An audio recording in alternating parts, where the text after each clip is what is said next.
Hello, everyone, and welcome to another episode of the Black Studies Podcast. Today, we have the pleasure of speaking with Dr. Jimmy Butts, Assistant Professor of African American History at Trinity University in San Antonio. He earned his PhD in Pan African Studies at the University of Louisville and is a specialist in Malcolm X studies.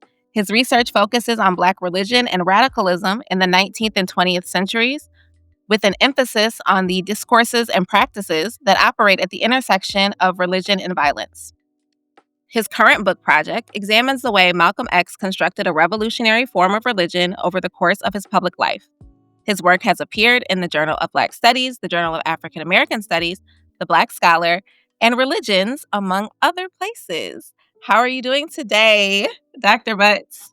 I'm doing great. It's great to be here. I'm a huge fan of the podcast and I'm looking forward to our conversation. Well, it's so great to have you. Thank you so much for making the time. I know it is summer, so we will dive in and give you back your time as soon as possible. So, how did you get into Black studies as a field? Great question.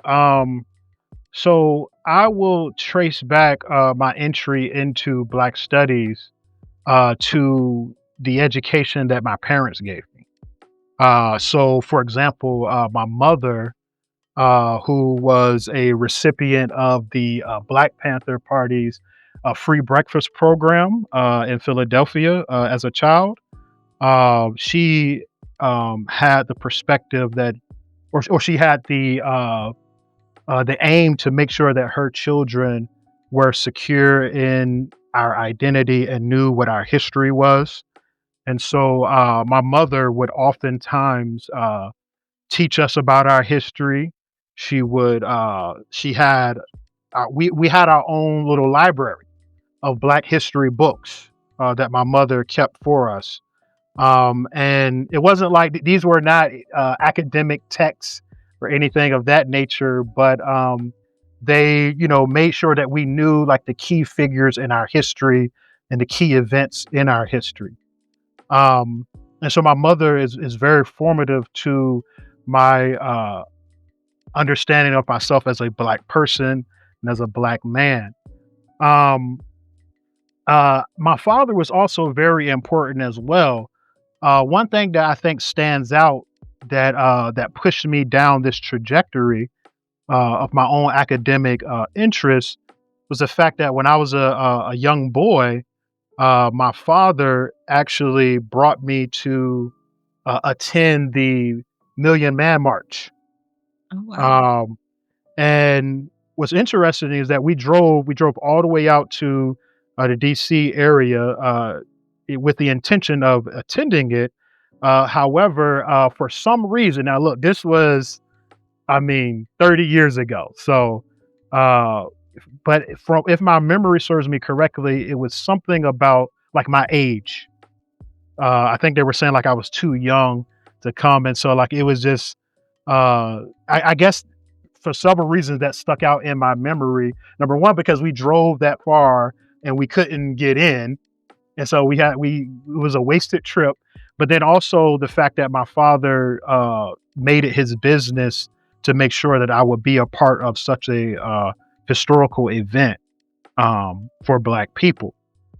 Um, and so although I had this great foundation from my family, encouraging me to focus on being going down the right path and doing the right thing. However, like many young males or young people in general, I decided I wanted to make my own way. And this rebellion against my from the direction of my parents would eventually land me in prison.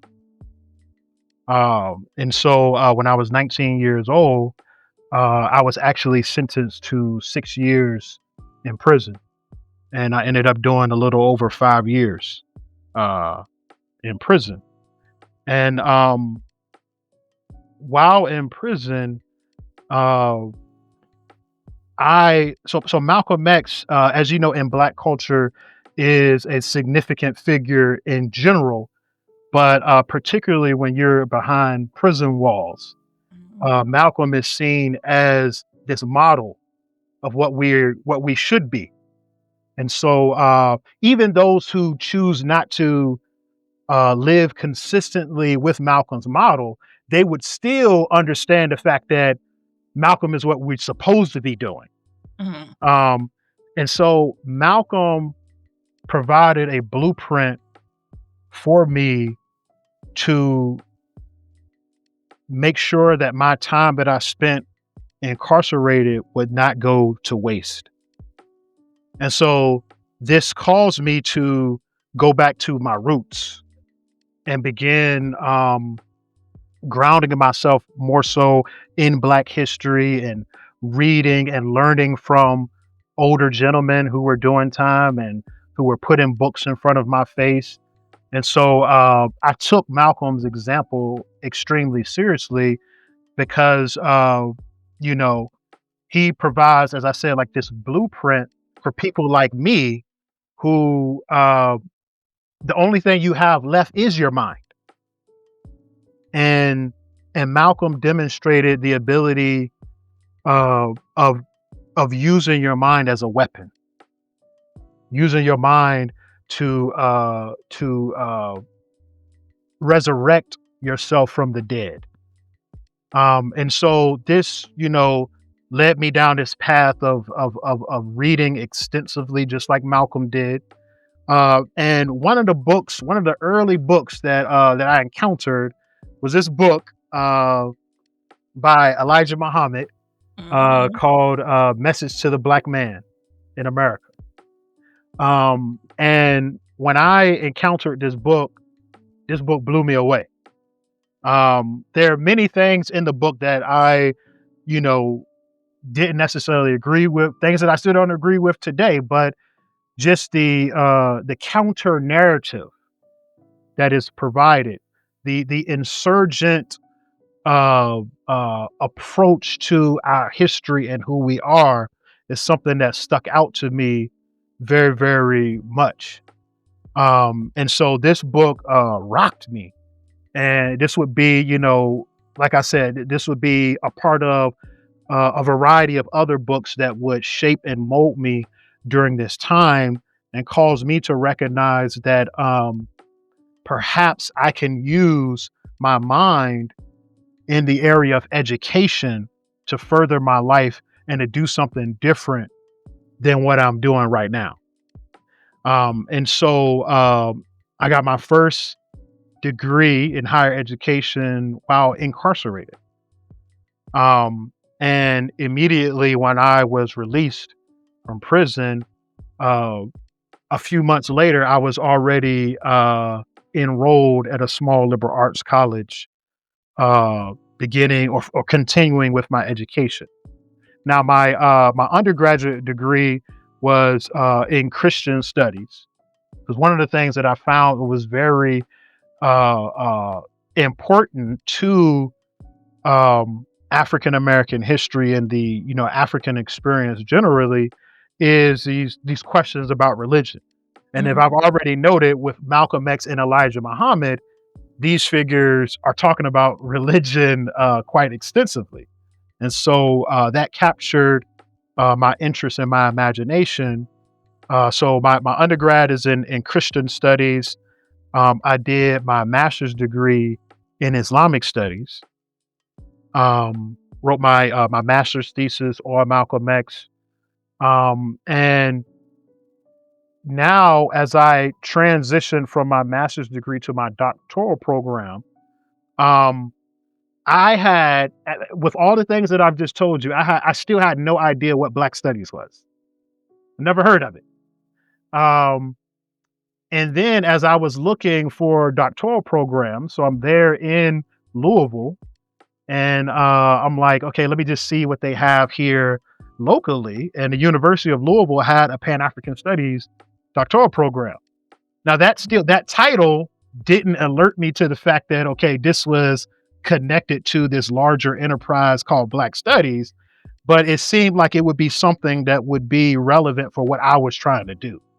Mhm. So this would be my entry point into Black studies. So, and this was the kind of a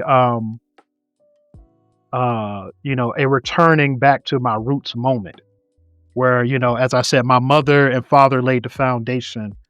I went astray and I came back to it, even when it comes to my doctoral research. Yeah. Well, thank you. It's there's so much that you could expand on in that story. I think that it's especially, I mean, it makes sense that you would specialize in Malcolm X, given the way that he was able to inspire your trajectory. Um, I think it's really interesting that you went into Christian studies first. That's after, like, Malcolm got you to this point, and then you were like, "Let me go see what this is," and then you went back to the Islamic studies. I think that that's super interesting. Um, so building on that, right, and thinking about how it was this interest in religion that kind of landed you in Black studies ultimately, what do you see as the place of religion in Black studies? Mm. Yeah, this is a very, very good question. And uh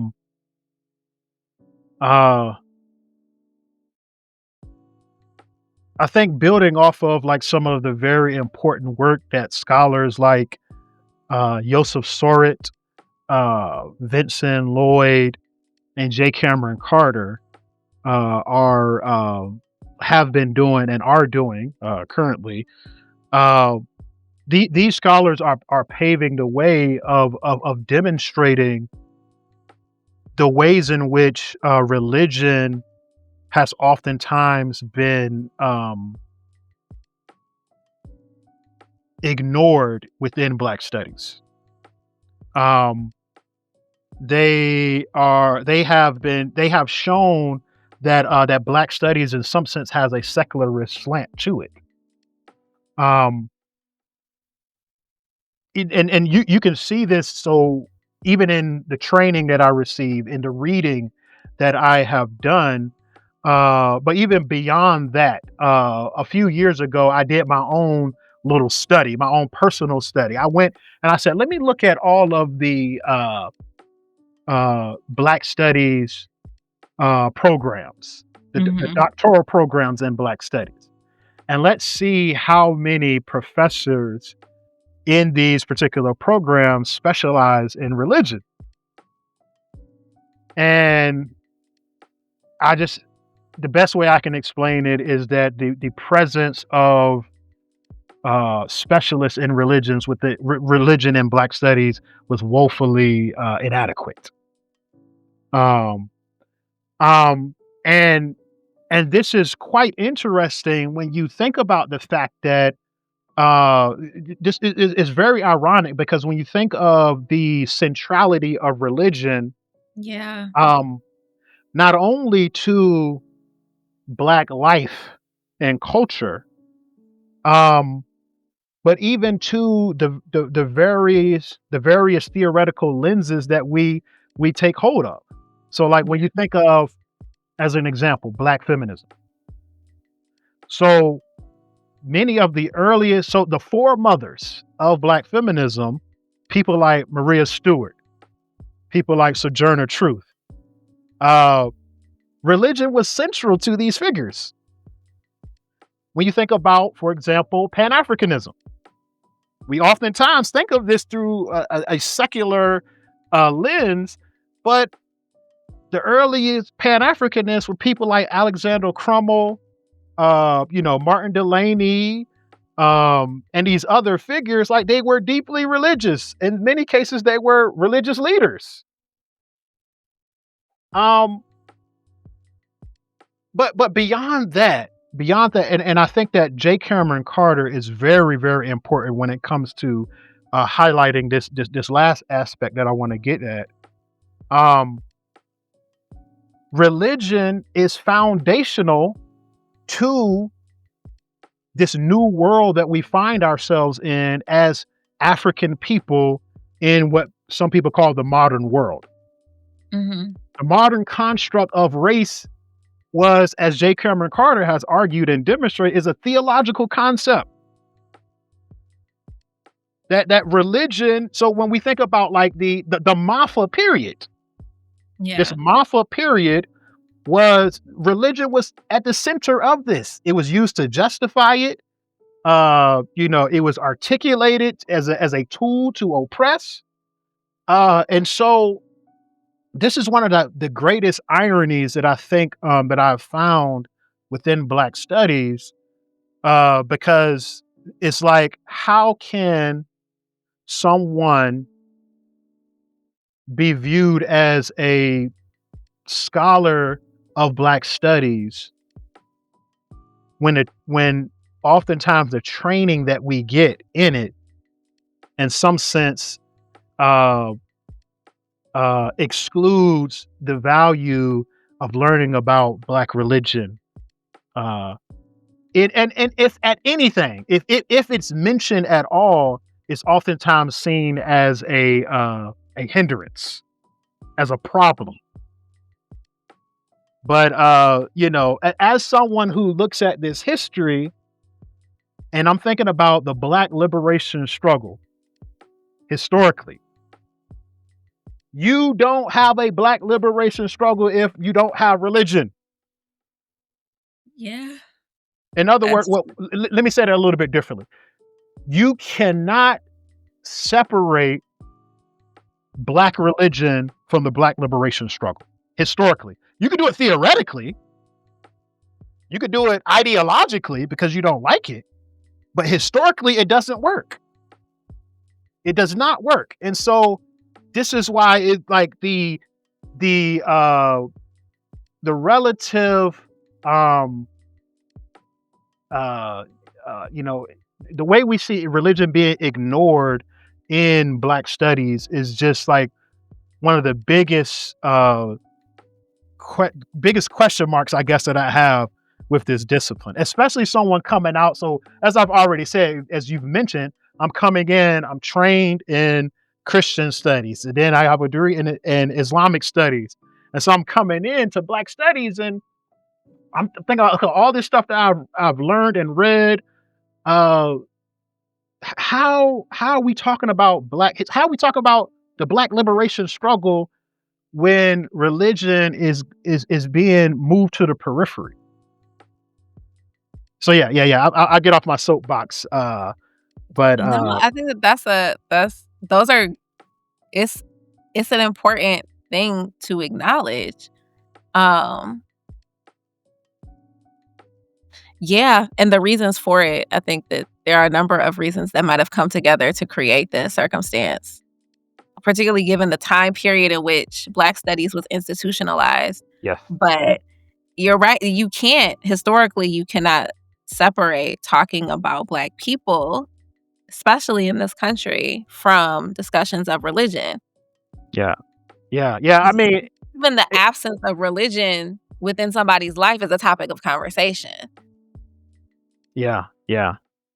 And when you look at some of the writings within Black studies, uh, so like, and maybe we'll get into this a little bit later, but like this is a problem that we see with figures like Malcolm X himself too. That there is this attempt to try to read Malcolm uh, in a way that isolates him from his religious views, from his religious perspective. Yeah, you can do And I'm that. like, how are we doing this? Yeah. And you have people. So I've read, people talking about figures like Harriet Tubman, and trying to attribute or trying to downplay the role of religion in her life and what she did. Mm, And I'm like, these figures saw their religious views as central to what they were doing. yeah. So, but I guess in part, um, if you're going to present a argument that says, for example, and this is something that I've heard, just in my conversations with a variety of people, that religion ain't never done nothing for Black people. Religion just gets in the way of the Black liberation struggle.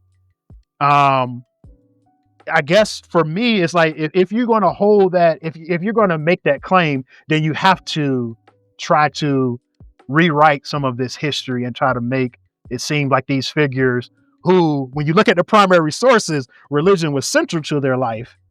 But Yeah. but you got to try to find a way to downplay it, and so that's just the sad part of what we see. Yeah. Yeah. Yeah, that is very it's an I don't know why you would make that, like, you can s I understand the argument that, like, organized religion hasn't necessarily been helpful to the Black community as a whole, or, it has been used to oppress and justify so much of the oppression that has happened. Okay, that's fair. Yep. But even if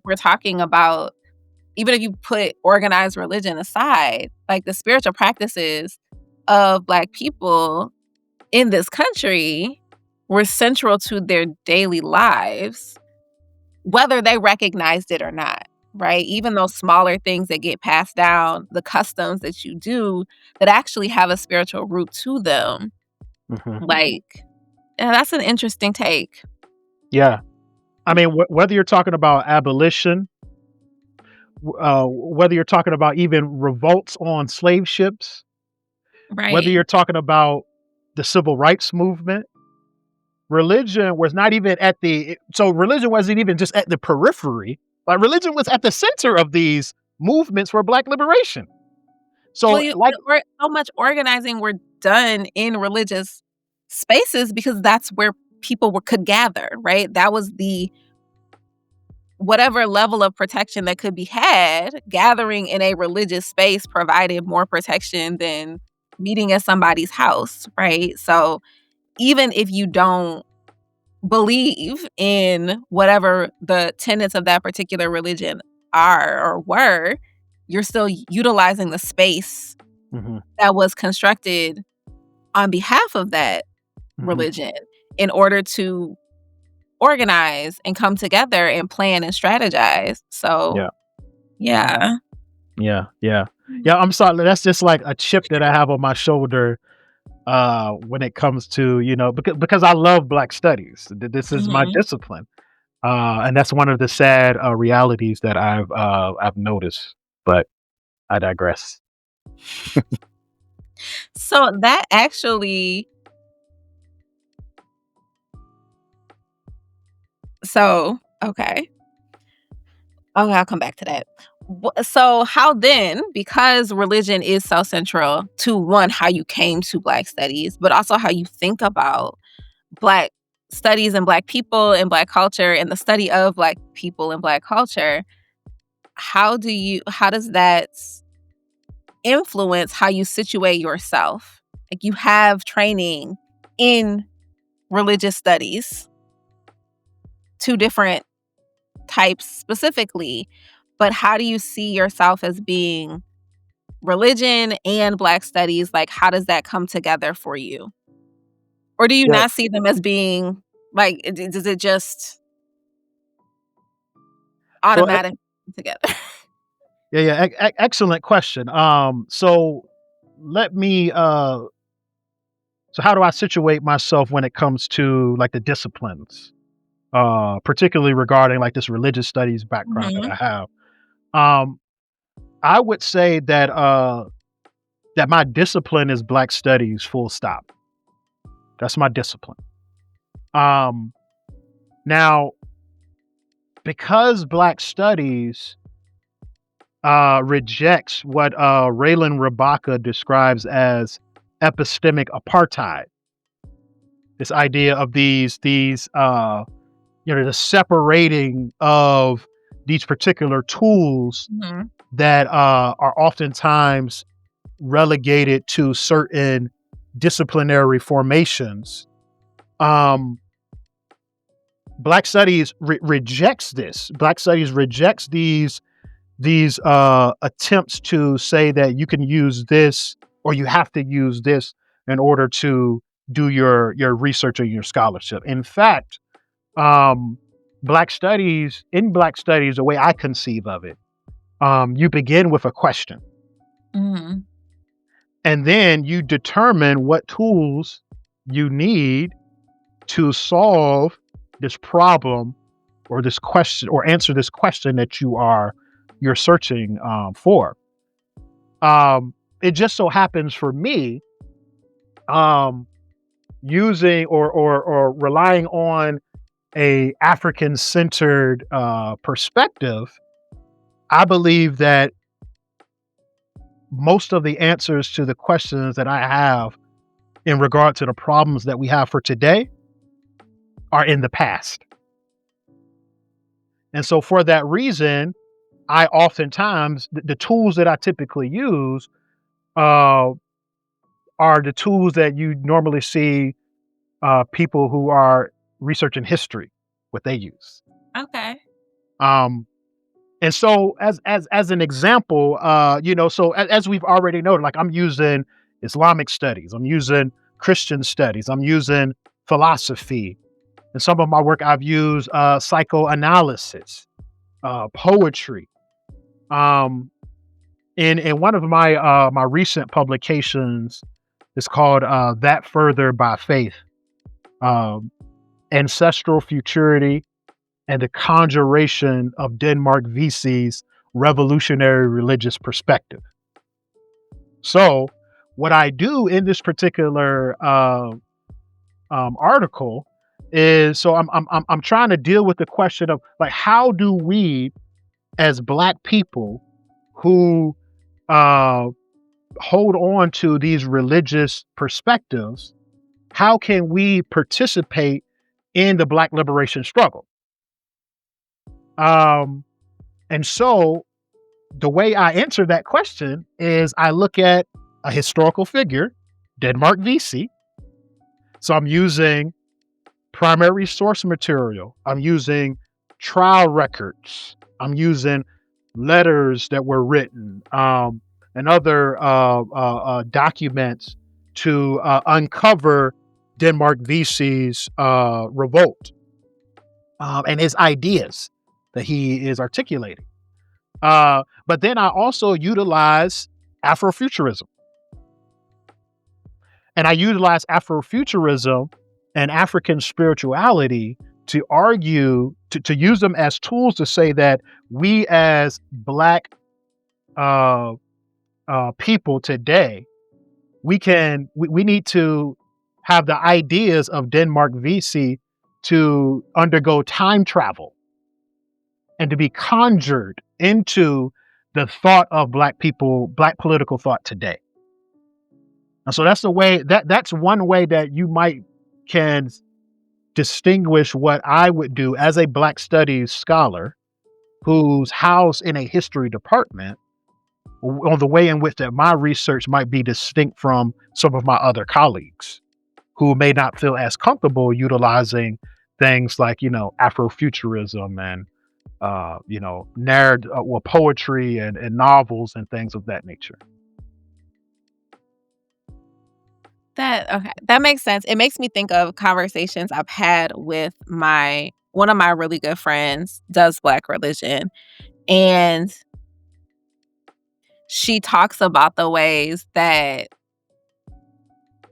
like, religious studies is very much rooted in history and looking at it from that perspective, which isn't necessarily the same way that she comes to religious studies. Um, but that's what most of her colleagues do is focus on the historical aspect. Um, so that just made me think of that, like the role of history in the study of religions, which makes sense, but also can be super helpful for thinking about Black studies. I don't. Yep. I'm still blown away that people are like religion doesn't matter or it's not there because I don't how. So yeah, okay. Thank you. Let me hold on, but Um, before we go on, let me just say one thing really quick. Um, I don't know. So I know you did your doctoral work in Black studies yourself. I'm correct about that, right? yep. Let me just ask you a quick question. Okay. Well, yours is from a few years ago, but try as best as you can.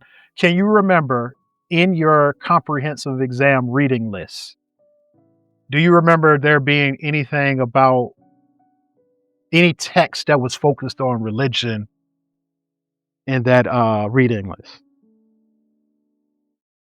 I don't think so, but I will say in my program, we had we had only a few core classes that we took, right? And then we took our like other classes other places. Hmm. So, part of my comps list was focused on I had 2 comps, but part of my Black Studies comps list was focused on Black Studies, and then part of it was focused more so on what my specialization was within the context of Black Studies. Yeah, Um, yeah, yeah. And I and guess, and I and guess what then I guess I'm talking about that former one then, yeah, because yeah, because that shapes because your specialization could be anything, right? yeah.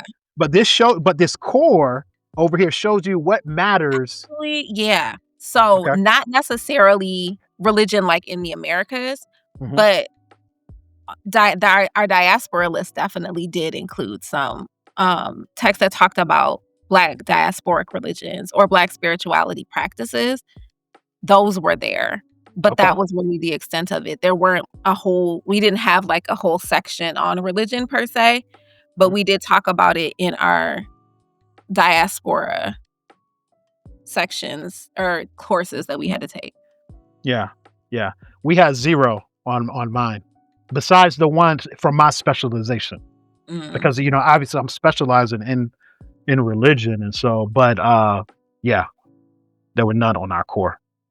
Yeah, I definitely think that is, I think that is common, right? Like you said, like, there's not a lot of, Black studies departments that necessarily have a religion person there, on in the actual program or department or center or whatever the configuration is at that place. Um, yeah, which I guess leads to questions about the composition of Black studies departments, period, right? Which I think is an interesting one to think about. So we have a lack of representation in terms of maybe religion, but there's also a lack of representation in terms of Black studies PhDs in many of our Black studies departments. Um, Yeah. so how do you feel like this has contributed to or shaped the way that the discipline is thought about now or where it's going? Yeah. Yeah, this is something, as someone who just came off of the job, market, uh, the academic job market is horrible, depressing. I kinda have a chip on my shoulder when it comes to this conversation as well. Um, because in some sense, as a Black Studies PhD, um, I almost feel like an outsider in my own discipline. Um, that that when you look at Black Studies departments, you know, yes, let me just say this for myself. Yes, I believe that we should have diversity of doctoral training in any type of department. Yes, I understand the historical dynamics with the fact that the Black Studies PhD is a relatively new um, PhD that someone can gather, that someone can get. Um, However, I think enough time has passed by now, and enough graduates have graduated from these PhD programs that at the very least we should start seeing some type of evidence of this in our departments. But in reality, um, you're still more likely to find of a Black Studies department with no Black Studies PhDs in it than you are to find with any Black Studies PhD in it. And that's just a travesty. Um, you know, and I think that what this ends up doing when it comes to like the shape and the direction that Black Studies is going in is that Black Studies has in essence become essentially just a collection of classes about Black people. Because and the reason why I say that, and let me just explain what I mean by that.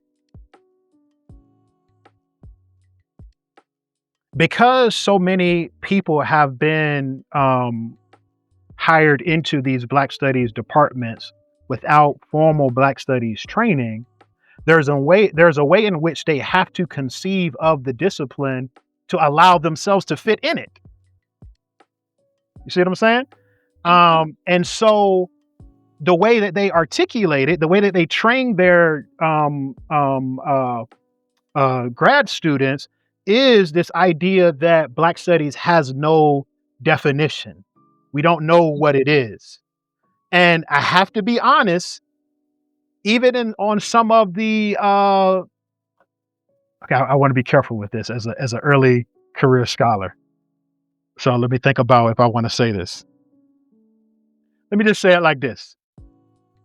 You hear oftentimes people talk about like there's no methods in Black Studies. Like, what are the methods? I have here, right here on my desk. So you have people say that there haven't been any books written on the methods in Black Studies. You literally have Siri McDougall research methods in Africana studies. You literally have James Conyers qualitative methods in Africana studies. These are just two examples. I have many more on my bookshelf and many articles where scholars of Black Studies are articulating a particular methodology for what we do as Black Studies scholars. But this is what I mean is that when you have people who don't have that training shaping and molding the discipline, you get statements like Black Studies doesn't have any methodology. Well, I had this on my this was one of the books that I use in my methods in Black Studies class that I took in my doctoral training. So I guess that's what I mean. That listen, yes, we need people within the field who have been trained in other areas, and there are giants in our field, extremely important people who are extremely important to Black Studies, and I think who can rightfully be called Black Studies scholars. So I'm not taking away from that at all. All I'm saying is that Black Studies is a thing. It's not just a collection of classes. Like just because you focus on Black people and That Black doesn't make you Black issues, that's not Studies. Black Studies. Yeah. In my conception of it. You just say Yeah. it like that. No, I agree. I do think that regardless of the discipline within which your degree is, right, there is a difference between doing research on Black people or Black culture and doing Black Studies research. I think that's fair to say, regardless of, who's listening. But I do think that, and I think that there are people who wind up in Black Studies places or spaces, right? Because their home discipline does not want them to do the kind of research they want to do. Which doesn't necessarily mean they're doing Black Studies. It means they're not welcome someplace else. Yeah. And I do think that when that happens, that can create a problem because having Black in your journal title does not mean you are Black Studies. Not the title of the journal, but your journal article title. And I think that's when we think about the giants of Black Studies, the founders and the most important names when we think about this is the field of Black Studies, no, they don't have a degree in Black studies because that wasn't a thing Exactly. when they Yeah. were but they did the work and had the dedication to be able to show that, like, nah, this is how you do research on Black people in a way that is centered in Black community and Black ways of knowing, and I think that that's the difference, right? But if we're just using traditional disciplinary methods to look at Black people, that doesn't shift anything. That's Yeah. just regurgitating Yeah. what they do over in history or what they do over in sociology and perpetuating the dehumanization. So I understand and I agree completely. Yeah. Yeah. I could say so much more about that, but But we're not gonna do that because yeah. you don't need to do that. It's okay. Yeah. Like you said, you just got there. You don't gotta Yeah. do that. It's Yeah. alright. So building on that, um, how does your work as a teacher, how is that informed by Black studies? I'm very interested in pedagogy. That was my specialization, was urban education, right? Mm. So how we think about and how we teach Black studies, how we cultivate a Black studies classroom, that's really important to me. So how does your work as an instructor informed by Black studies? Great question. Um, so I would say as a teacher, so as we know, Black Studies is a product of the Black Power movement, which one of its main concepts with this notion of self determination. Um, uh, and so for me, what I attempt to do when I am in my classes is to center Black perspectives and the agency of Black people regarding their own lives, history, and culture. Um, I think far too often, especially in a university setting, where oftentimes the student body that we engage with uh, do not necessarily represent, you know, uh, basically who are not African American or African descended people. I think there's a way in which sometimes we attempt to, um, what's the word I'm looking for? We attempt to accommodate Mhm, for that reality. Uh, but for me, I believe that the best thing that I can do, especially in this moment that we're living in right now, is to be a teacher and to teach my courses in a unapologetically Black centered way. Um, and push my students to recognize the importance of engaging with a subject where they're not at the center of it. And that's mhm, okay. And we're mhm, not going to apologize for it. We're just going to do it. And so that's part of my approach to teaching is that listen, I tell you from the beginning, listen, we are going to think about these historical moments, these historical events from the perspective of people of African descent. Um, but we're also going to ask the question, how do these historical events, or let me say it like this, how are these historical events related to the contemporary Black liberation struggle movement? So we're doing that type of application as well. And so I think that it's twofold. It's this idea of the centering of Black people we're talking about their stories, and that's reflected in the primary sources that I use. mhm. That's reflected in the just the very approach and the shape of my class. It's reflected in that manner. But then it's also reflected in the fact that we're asking questions about how these historical events are relevant for today. Mhm. And to me, that's Black studies. Yeah. I think that the relevancy to today, especially right now, um, is super helpful. And I think it's like you said early in the beginning, right? There's so much you can learn from the past of Black studies for where we're at right now and where we might be headed and how to face these moments that we're in. And Yeah. making those connections clear for students, I think it's helpful even for those who don't think they necessarily need it. Hmm. Yeah. Yeah. Yeah. Absolutely. Absolutely. Yeah. I mean, yeah. Yeah.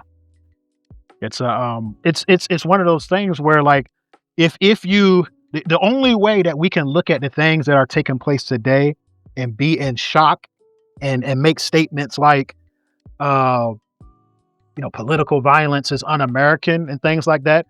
Only somebody who doesn't know American history would say that. Right. Because Which arguably political they violence, oh, I'm sorry, go ahead. Yeah. no, I was just gonna say, I mean, arguably that's the goal, right? That people don't know American history. Yeah, yes, absolutely. Yeah, because political violence is as American as apple pie, as our friend has said. Yes. That's literally what it was founded on, but sure. Uh, so I wanna ask, since you talked some about how you bring Black studies to your classrooms, um, how is that manifesting in your research? So I know you mentioned one of the articles you've done before, but, what about your current book project, and how are these things coming together to kind of create this new thing for you? Yeah, yeah, excellent, excellent. And I think part of like my transition from my background in, Christian studies, Islamic studies, and into Black studies, the thing that my advisors and my professors continually, pushed and emphasized was this question: Jimmy, how is this relevant to the Black liberation struggle? How is this relevant to the Black liberation struggle? So what? What does this have to do with the Black liberation struggle? This is the thing. So because that had to be, for lack of a better word, and I don't really like this word, but I'm just going to use it for this time. But it had to be beat into my mind. It had to be seared. I'll use that word. It had to be seared onto my mind that whenever I am approaching a particular research topic, the question I can still hear my professors over my shoulder in a sense saying, "Yeah, but Jimmy, how is that relevant for the Black liberation struggle?" And so, how does Black studies shape the way that I do research?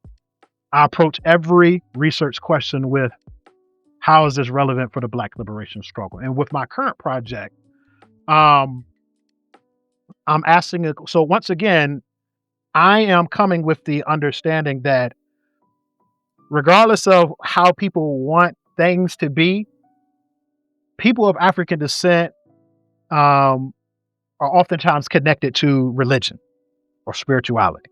Mhm.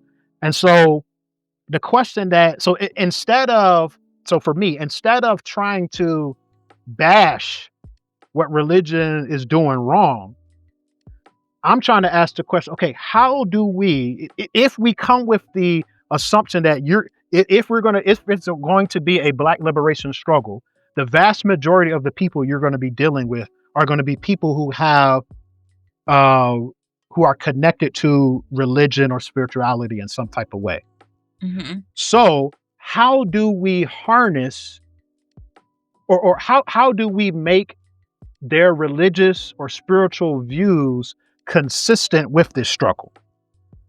And I'm arguing that when you look at Malcolm X, if you look at the things that he says positively and negatively about religion, what you find after you shave off these things that he's critiquing about religion, what you see is him articulating a religion that is consistent with the revolutionary struggle. So my book looks at certain issues that Malcolm identified as a problem with religion when it comes to the liberation struggle. So number one, the question of violence. So Malcolm, as most of us know, articulated or identified one of the limitations that at least he saw in certain forms of Christianity that did not allow for the use of violence. So I engage with that question. Also deal with the question of unity. Religion oftentimes is a site of disunity. So what does Malcolm show us and tell us that can help us think about how we can make our understanding of religion in a interreligious Pan-African revolutionary struggle? How can we carry that out if religion is oftentimes a site of disunity? If Pan-Africanism is the goal, and that is at least for myself, and I'm sure for other people as well, then there are a lot of Black people believe a lot of different things about religion and spirituality. Yeah. So we have to find a way that we can make this thing work. And then lastly, what do we do when it comes to the problem of the cultural corruption of African people? What, in other words, because he identifies Christianity as the white man's religion. It's the religion of the oppressor. Okay. So what should we do? How should we respond as Black people when it comes to these so-called religions of our oppressors? How do we deal with that? And so these are the three guiding questions that that shape, my work. And it's all for the goal of trying to push us forward as Black people in this struggle that we are currently in. Okay. That seems very I like that framing around those three questions. I think they're important, especially given the context of, the lack of focus on religion in so many Black studies spaces. It provides an entry point for so many people to start to consider that more. Um, yeah. So, okay. I'm very interested to read that. Thank you. Yeah. I'm excited about it. It's it's been a long time coming. I'm currently in the process of looking for a publisher, but yeah. I'm excited about it. And plus part of what I'm also doing is, as I've already stated, is one of the things, this isn't the central role of the book, but one of the benefits of the book is that it pushes against this idea that there is this decline in Malcolm's how he felt religion was relevant to the liberation struggle that he was trying to lead. So there's this idea that in his last year, he is moving away from talk about religion. And so therefore religion is becoming less and less important for him. And now it's becoming more and more about politics. And so part of what I'm trying to do is show that for Malcolm, religion, you can't separate religion and politics in Malcolm X. No. Can't. He saw them as the same thing. Yeah. Okay. So, 2 questions left. One, so what interests you most about the past of Black studies in both critical and excited senses? Although I feel like we touched on some of the critical aspects. Yeah. Yep. Feel free to elaborate more if you'd like. So what excites me the most about you said the past Mhm. of Black studies? Um,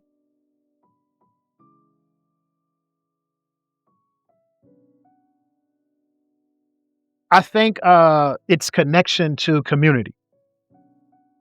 So so Black studies, historically, as we know, we've heard this story recounted on this podcast multiple times, but many of the early uh uh advocates and even professors and teachers of Black studies were from the community.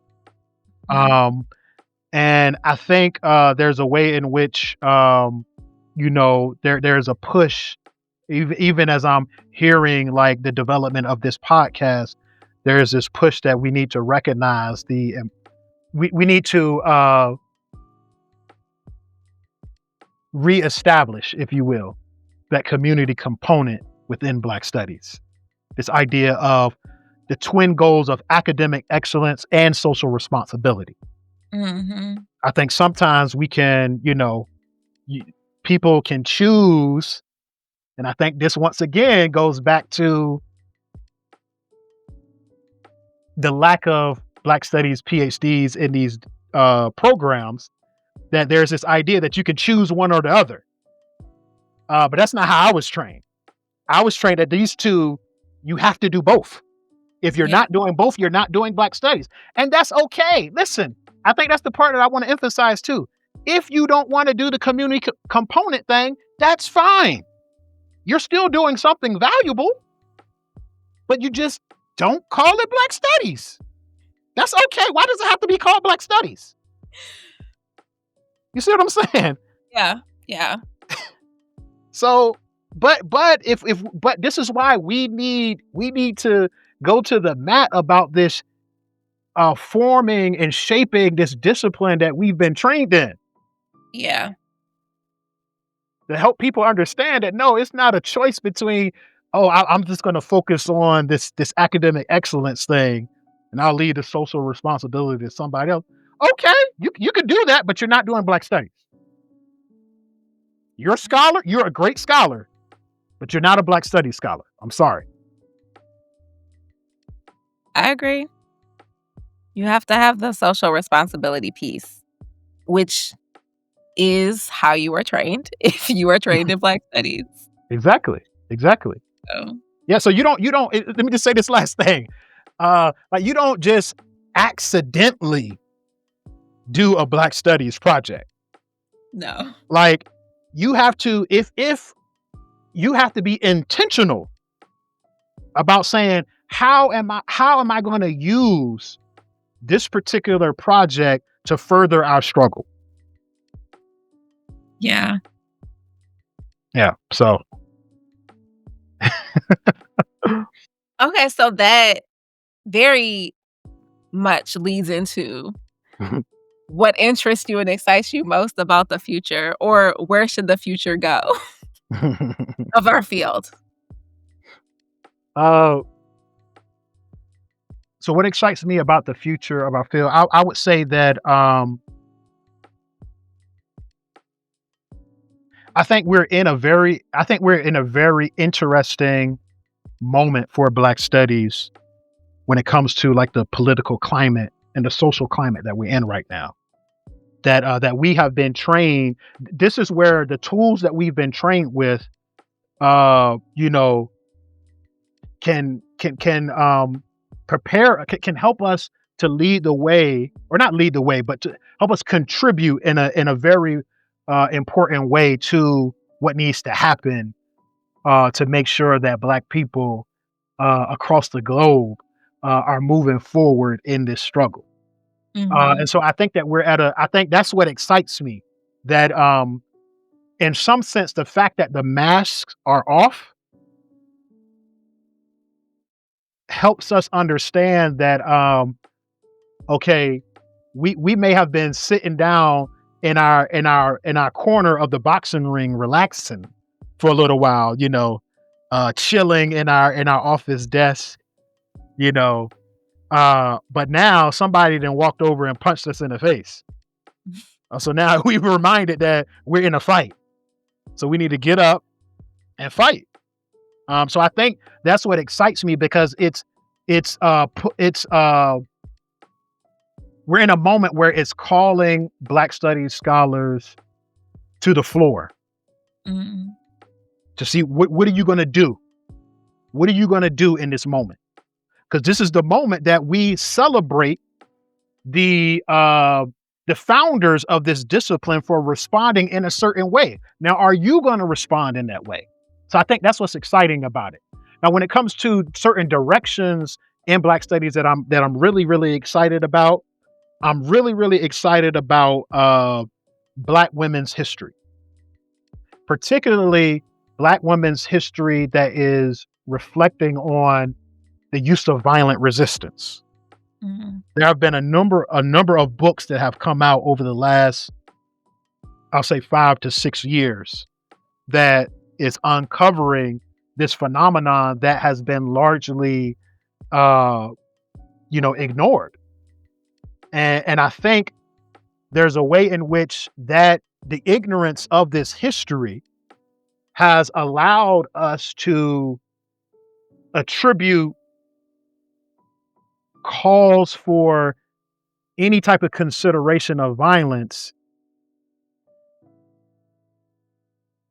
and place it under the rubric of this notion of machoism or hyper masculinity.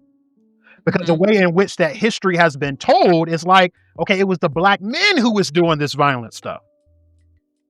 But I think some of what these Black woman historians these scholars of Black women's history are doing is demonstrating that nah, we had some killers on that side of the field too, And so yeah, so I'm very, very excited about that because I think it's going to help nuance our discussions about violence Mhm. moving forward.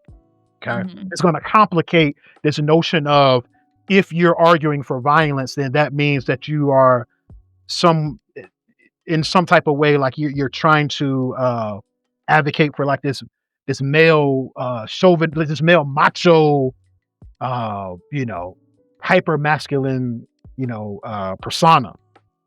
But I'm also excited about Afrofuturism. I've already told you that has showed up in some of my work already. Uh, I like the way Afrofuturism can be used to help us think about different ways or how we can respond in different ways to different situations that we can imagine and already gain the tools and the lessons from it before having to go through it and make those similar failures that we may have made if we didn't imagine it first. Mhm.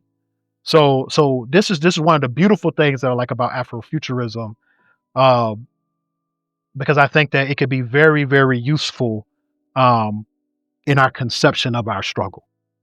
Yeah. Well, thank you so, so much. This has been a great conversation. Is there anything you would like to add? Um. No. No. I think I've said what I've had to say. I've enjoyed this time. So, yeah. Thank you for having me. Well, thank you so much for being here, and I hope you have a restful remainder of your summer. Thank you. You too.